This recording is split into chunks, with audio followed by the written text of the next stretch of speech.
Good afternoon. It's time for another NFL Bucky's Mail Day. Here's your host, Mike C., of course, and as always, the star of the show, it's Bucky. Say hi, Bucky. Bucky says hi.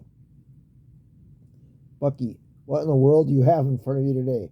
This is an actual piece of my fence from the backyard that broke off, and it's all dirty and scuffed up, and that'd be a perfect prop because the Lions' defense is totally broken. So the Bucky's not trying to impale himself. It just happens the way it looks. The Lions lost 20-13 yesterday to the Bears. They're actually ahead. And another third quarter collapse, and then the fourth quarter was even worse. They didn't score in the second half.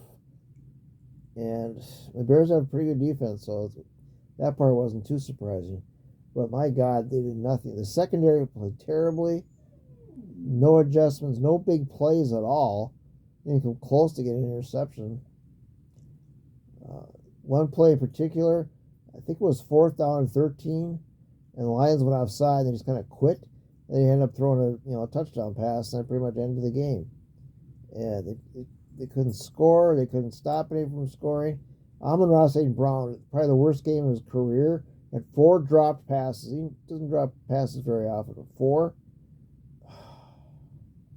Running backs were non-existent.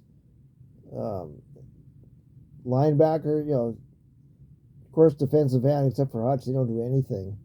And I was very happy. I saw a video this weekend from Hail Mary Sports, and it wasn't his. It was Sports Illustrated. He does reviews of different ones. And Lions actually drafted Chop Robinson. I would love that. That'd be a perfect selection for the Lions. He's twitchy. I think he's an excellent pick. I couldn't come up with a better pick.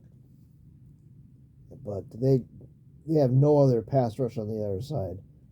So it's just ridiculous.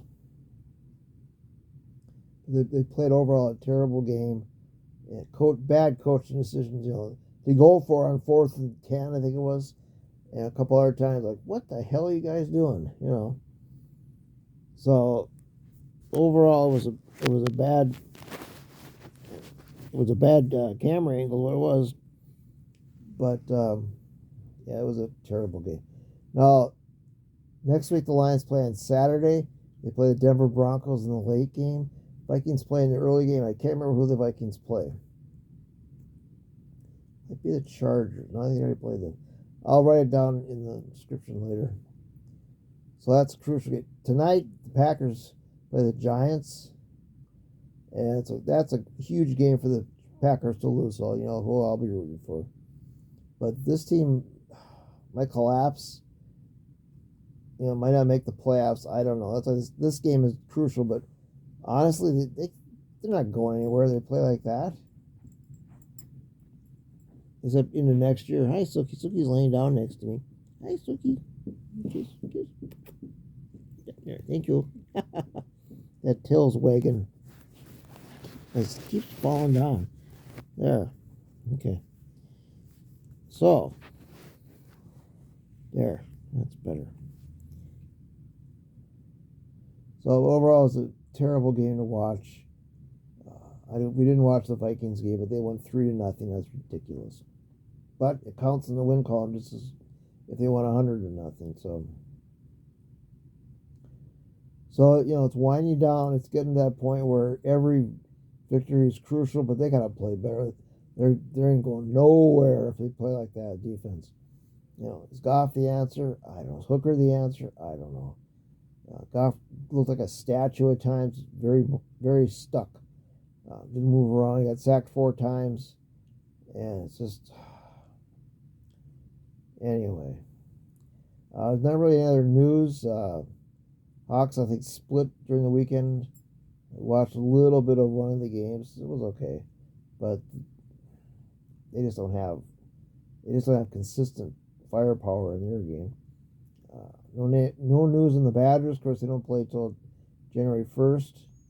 Reds, they signed somebody in the offseason, but who knows. So there wasn't too much else to report. Weather's been nice. Carla's supposed to get her last present today, actually. So I'm excited for that. So I may or may not, I have to go to the store. So I may or may not do the Christmas shopping as Suki walks in front of the shop. Thank you. Suki.